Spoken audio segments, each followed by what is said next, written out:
muchas gracias a todas y a todos los que estáis siguiendo esta cumbre global de desinformación y también que continuáis hoy en nuestras sesiones, ¿no? En las sesiones que tenemos y en estos talleres que estamos celebrando ahora. Antes de hablar del tema de racismo y discriminación en las redes sociales, cómo lo estamos contrarrestando, quería daros a conocer quiénes somos, ¿no? ¿Qué es Deutsche Welle Academy? Deutsche Welle Academy, quizás os suene por el logotipo, es una cadena de televisión alemana, cadena de televisión pública alemana, y la Academy o academia sería como el centro de desarrollo de medios, donde formamos periodistas y donde se hace también pues, transferencia de conocimientos y formación en distintos campos, ¿no? En distintas áreas. Como la propia cadena, nos focalizamos mucho en todo lo que es fomentar los derechos humanos y dentro de estos derechos humanos, en la libertad de expresión y el acceso a la información.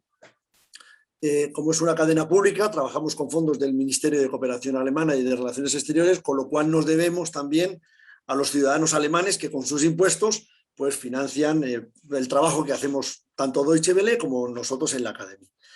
Y los que integramos la Academia pues somos con perfiles muy diversos, ¿verdad? Desde periodistas, consultores, sociólogos, distintos expertos en medios, sobre todo, que trabajamos ahora casi ya en 30 países de todo el mundo y donde trabajamos principalmente este tema de la alfabetización mediática e informacional. ¿Por qué trabajamos este tema? ¿Por qué es importante para nosotros?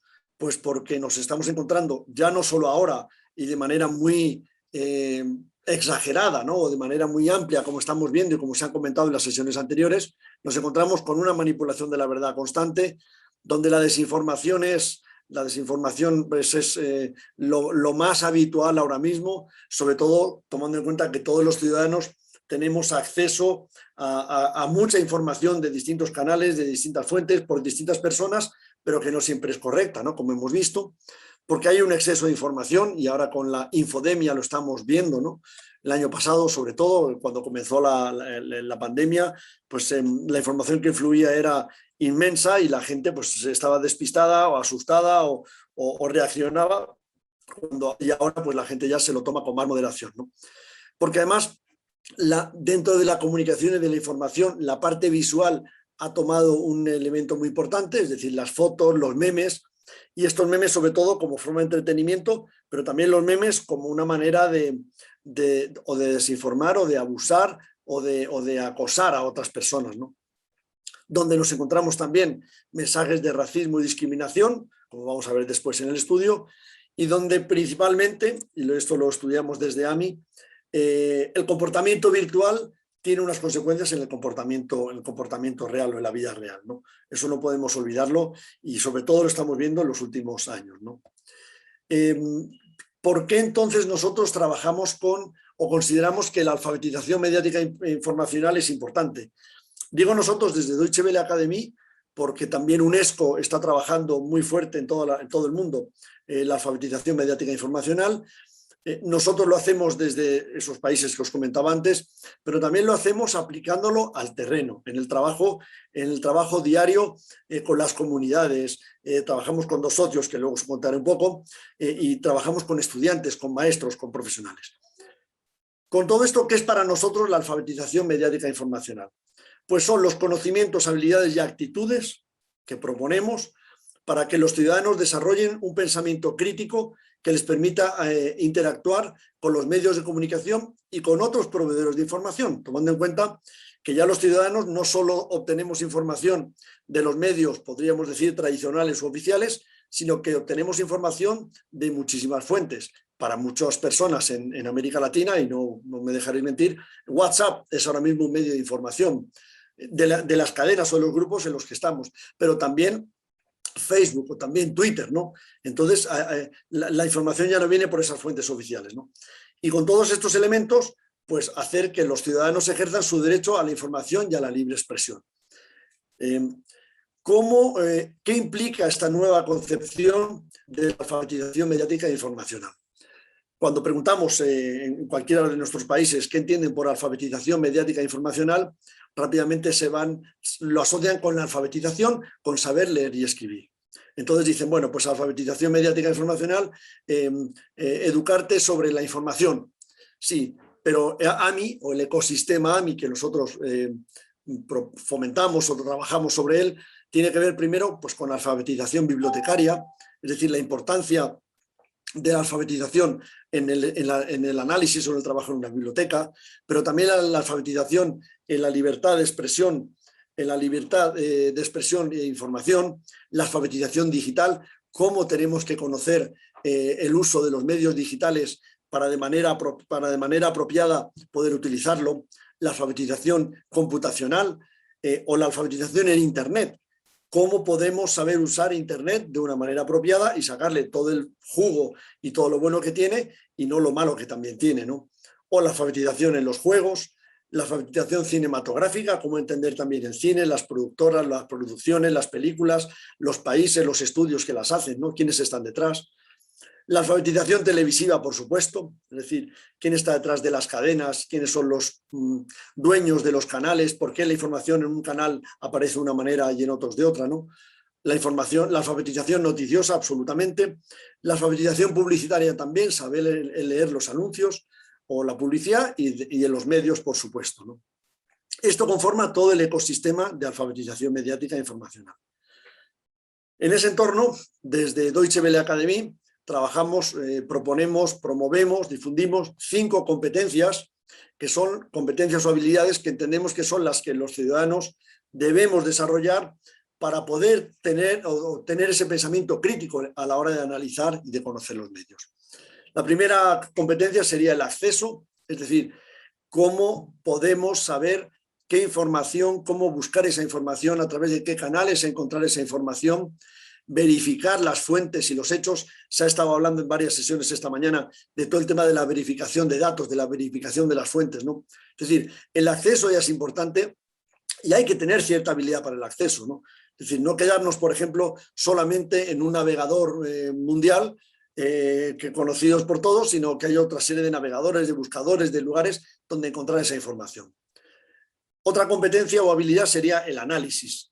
Ya busco información, la tengo, pero ahora empiezo a entender quién genera esa información, qué personas son las que la están publicando, si esas fuentes son reales o no, quiénes lo están diciendo, y empiezo como a analizar todo lo que voy viendo, lo que voy encontrando, ¿no?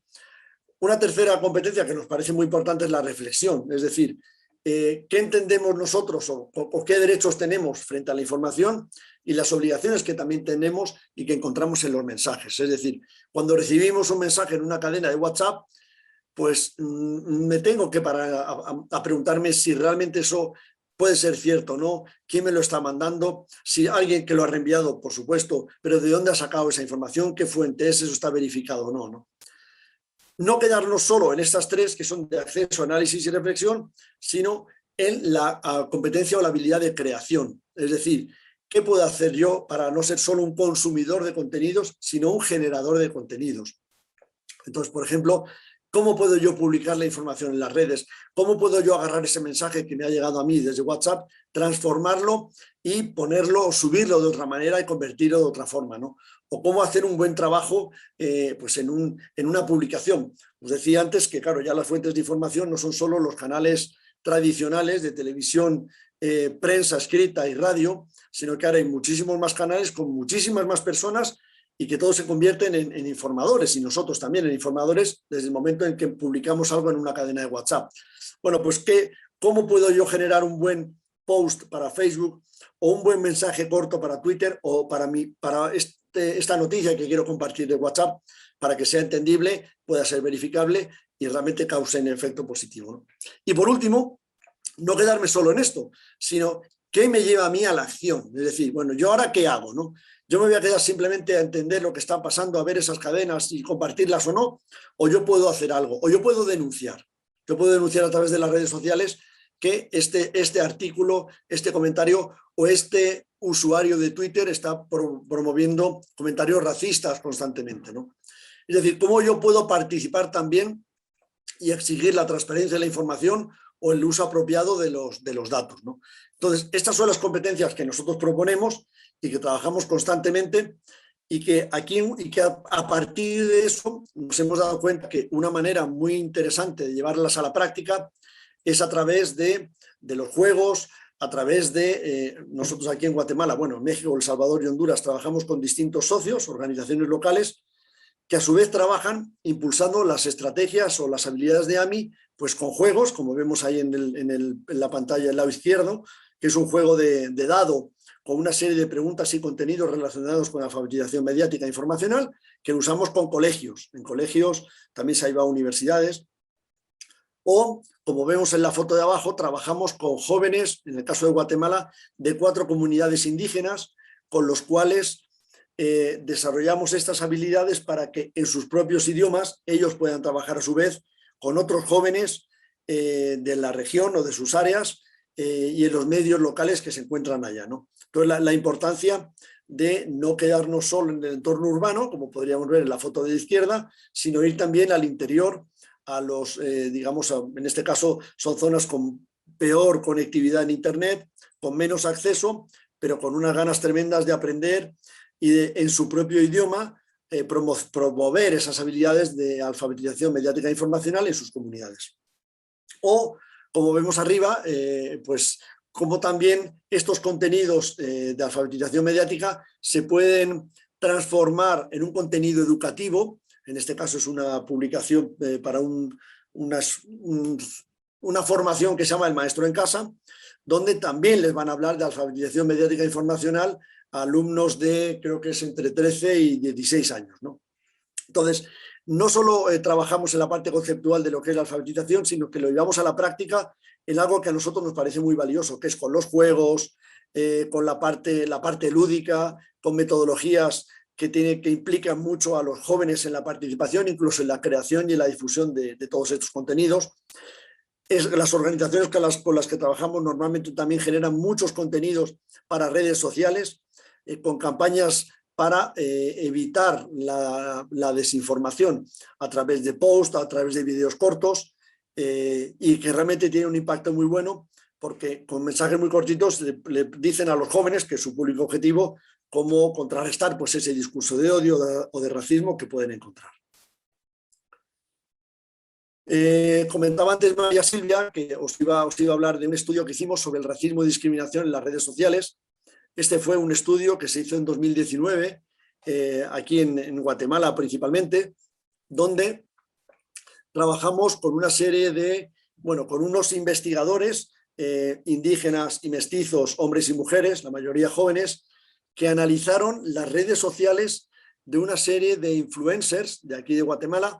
Esa época, cuando lo hicimos, que fue 2019, principios de 2019, estábamos en un periodo electoral, con lo cual la tensión era muy alta y el discurso y las redes sociales estaban ahí en plena ebullición y por lo mismo pues no siempre informando de manera apropiada, ¿no?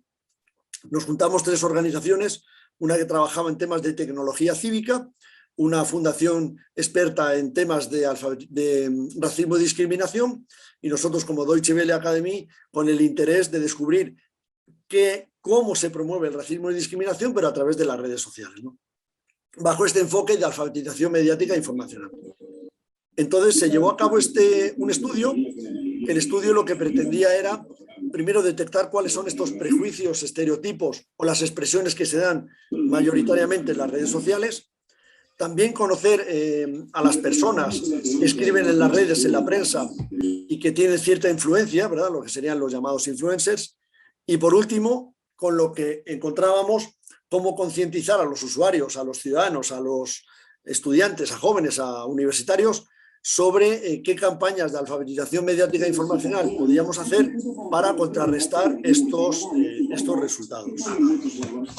Perdón, Jorge, Daniel. Sí, Daniel está con el micrófono abierto. A ver si Daniel nos está escuchando para silenciar su micrófono. Sí, yo le mandé un mensaje y ya me ha leído, pero creo que ya lo ha desactivado ahora. Sí, parece ser que sí. Bueno. No, bueno, gracias, sigue Daniel. activado, pero bueno, esperemos que... Sí, Daniel, por favor, si lo puedes apagar. No Daniel tiene Donoso, permiso. Un aviso para Daniel Donoso, por favor. Bien, vamos. Bien, gracias. Bueno, entonces, ¿qué hicimos a través de este estudio? Pues se revisaron las redes Facebook, Instagram, YouTube y Twitter de estas personas, de estos influencers de aquí de Guatemala, que algunos eran pues mujeres indígenas también. Y aquí se trató de analizar un poco cuáles eran los datos, la información que había y ciertos aspectos un poco ya más conceptuales del racismo y discriminación, como era el discurso hegemónico o la postura oficial y el discurso contrahegemónico, que era como lo que se decía en las columnas de opinión, en activistas o en las organizaciones de pueblos indígenas o de derechos humanos, ¿no? Y eso se hizo analizando el medio de comunicación, el sexo, la etnia y el nivel académico de estas publicaciones, ¿no? ¿Qué encontramos? Encontramos que la mayoría de las denuncias que se hacen por racismo, discriminación y etnia en las redes sociales, pues eran denuncias por racismo, la más importante, denuncias por discriminación racial o étnica, denuncias por violencia, por violación y demandas de justicia. El tema de, bueno, si conocéis un poco Guatemala, Guatemala tiene como 17 millones de habitantes y el 50 y pico % es población indígena, de 20 grupos étnicos, el resto es población mestiza, ¿no? Entonces, sí hay un pasado, ¿no? Y presente, digamos, de racismo constante, ¿no? Y claro, esto en épocas electorales y las redes sociales se exacerba, ¿no? Por eso la mayoría son sobre discriminación racial o sobre denuncias directamente que tienen que ver con racismo. Por ejemplo, hablando un poco de mujeres y pueblos indígenas, cuando se veían insultos en Instagram, pues aparecían palabras muy repetidas como india, mujer infiel, tortillera, Menchú, haciendo referencia a Rigoberta Menchú, ¿no? Y si eran temas de criminalización en Twitter, hablando de mujeres y pueblos indígenas, se los catalogaba de delincuentes, ladrones, terroristas, bloqueos, porque pues cuando hay bloqueos en carreteras suelen ser en el interior, vividores, terroristas o bochincheros, ¿no? Estos eran términos que se repetían constantemente analizando esas redes.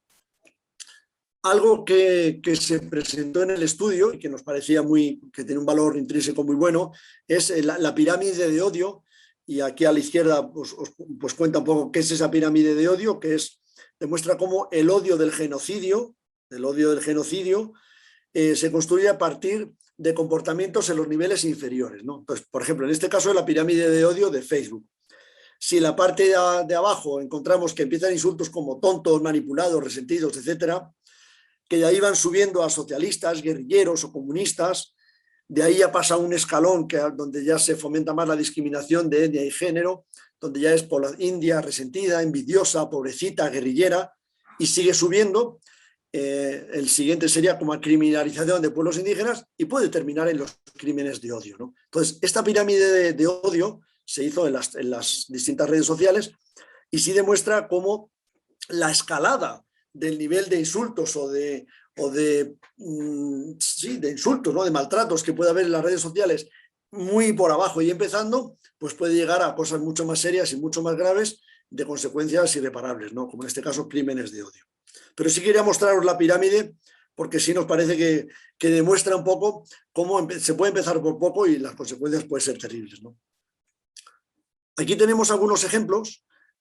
Bueno, no sé si los podéis ver bien en la pantalla, pero por ejemplo en el lado izquierdo arriba pues se publicaba en las redes estas dos fotos. Un señor que dice cómo el esposo gana los dólares en Estados Unidos, pues un mojado, un migrante guatemalteco o centroamericano que se ha ido a Estados Unidos a trabajar, y a la derecha pone cómo la mujer se lo gasta en Guatemala y ponen una mujer indígena donde la ropa de las mujeres indígenas es mucho más cara porque los huipiles son bordados y tejidos a mano, los cortes o faldas son también tejidas a mano, las fajas, etcétera, ¿no? Entonces, cómo esa comparación, ¿no? Entre lo que una persona gana y cómo ella se lo gasta, ¿no? O sea, no tiene mucho gusto, la verdad. Otras imágenes donde pues, ponía fotografías o imágenes de Rigoberta Menchú y utilizaban el símbolo de Rigoberta Menchú para fomentar ese racismo, ¿no? O abajo, pues incluso las propias palabras, los términos como de una persona indígena que no habla bien el español. Y abajo a la derecha, ella es Telma Cabrera, que fue candidata a presidente hace 2 años y quedó en 4º lugar en las elecciones, ¿no? Una mujer indígena. Y salieron en esa época un montón de memes y de ejemplos y fotografías de ella insultando de 1000 maneras, ¿no? Entonces, ¿cómo se generaba todo eso a través de las redes sociales? Todo eso a nosotros por eso os decía antes cómo trabajamos estos aspectos en Deutsche Welle Academy. Pues todo eso nos lleva a pensar que estas campañas, o sea, que el fomentar la alfabetización mediática informacional, pues es importante para poder contrarrestar todo esto que estamos encontrando. Algo muy, muy bueno que vimos, que dijo el estudio, era que, bueno, aquí os voy a contar un poco los resultados, pero algo muy bueno era que, si bien antes, cuando no había la información digital, ¿no? Tú veías en los medios de comunicación un discurso, un artículo o algo que podía tener un enfoque racista, pero para que tú lo contrarrestaras tenías que mandar una nota de opinión al periódico y que lo quisieran publicar. Claro, ahora lo bueno de las redes sociales es que sí ha aumentado el racismo a través de las redes o la discriminación, pero también han aumentado las personas que contraatacan o que contrarrestan esos comentarios. Y que ante un comentario racista se manifiestan, lo denuncian o lo bloquean, ¿no? Otros resultados importantes que nos dio el estudio es que, pues eso, que el racismo persiste, o sea, persiste y se fomenta con las redes sociales, que además ya no es un racismo sutil, sino es un racismo puramente manifiesto, con palabras fuertes, groseras o con expresiones y imágenes fuertes, ¿no? Que además al discurso de racismo se le une un discurso de machismo, pues que sigue habiendo insultos y burlas contra mujeres mayas, pueblos indígenas y principalmente mujeres, que, bueno, la creación de los net centers, ¿no? O esos lugares contratados por personas con intereses ocultos, desde los cuales se genera mucha desinformación, y que esto, pues que Facebook y Twitter es donde los net centers hacen más acoso, ¿no? Utilizan esas redes, Facebook y Twitter. Donde cada vez aumentan los discursos de odio, como os decía, y también las respuestas. Y finalmente, lo que para nosotros era importante, que es necesario contrarrestar todo esto con campañas de alfabetización mediática e informacional. ¿Por qué? Bueno, primero porque es un tema que no es algo que vamos a estar trabajando un año o dos y con esto podemos decir que la gente ya está educada. No, la alfabetización mediática la contemplamos como un proceso, como ha sido la alfabetización para aprender a leer y escribir, muy largo, muy extenso, que tiene muchas aristas, pero que entendemos que tiene que ser paso a paso. Qué bueno que haya eventos como el que estáis organizando ahora vosotros, donde podemos hablar de esto a personas de otros países. Desde Argentina están trabajando también temas de alfabetización mediática desde la Defensoría del Público. Hay organizaciones en Perú, en Bolivia, en Argentina, en Colombia, en Chile, que están trabajando alfabetización mediática. Nosotros lo hacemos desde Centroamérica, México y Caribe, pero también lo hacemos en otros lugares. UNESCO lo está haciendo también. Es decir, lo que me encanta de esto es que nos estemos uniendo todos para, sobre este mismo tema, ir fomentando, pues en nuestro caso, estas habilidades con jóvenes, con maestros, con profesionales, con estudiantes, para que desde edades más o menos tempranas ya sepan identificar estas cosas y sepan contrarrestarlas, ¿no? Entonces, eso sería un poco, pues, cómo nosotros desde Deutsche Welle Academy abordamos este tema y cómo, pues, nos encantaría que se sumen más, ¿verdad? Vosotros, Adrián, desde vuestro proyecto y quizás también desde FPP, que también trabajamos con ellos en Bolivia, pero también desde otras organizaciones más, pues que se quieran sumar a que entre todos vayamos fomentando, ¿no?, cómo la alfabetización mediática puede ayudar en todo esto, ¿no? Gracias, Jorge, realmente muy interesante. Lo de AMI me parece genial. Mientras estabas exponiendo pensaba cómo por la pandemia en muchos países de América Latina hay sectores sociales que se han enfrentado a todo lo digital de golpe, ¿no? Que quizás Sí. utilizaban un poco WhatsApp, alguna red social, y de pronto han tenido que pasar clases o estar habituados a utilizar mucho más lo digital. Sí. Y quizás ahora es muy evidente la necesidad de hacer este tipo de capacitaciones que hacen ustedes.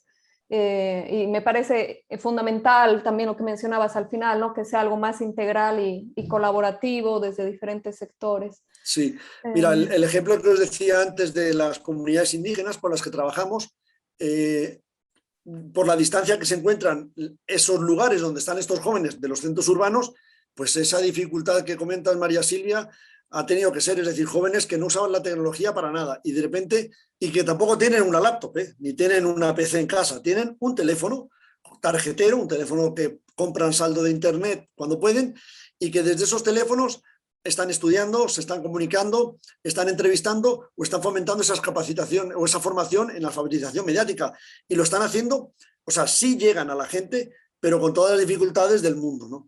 De ahí pasamos al extremo opuesto, donde está la gente en las ciudades como Guatemala, La Antigua o Quetzaltenango, como pueden ser en La Paz, en Santa Cruz o en las ciudades grandes en Bolivia, donde pues, la gente tiene internet y quizás hasta de alta velocidad desde la casa y son otras condiciones. Pero claro, o sea, la desinformación llega a todos, pero el que recibe desinformación con menos acceso tiene más costo para poder contraatacarla o tiene menos posibilidades de contrarrestar esa desinformación, ¿no? O sea que eso es una limitante y por eso nuestra apuesta pues a irnos al interior y a trabajar con personas de quizás en otros ámbitos, ¿no?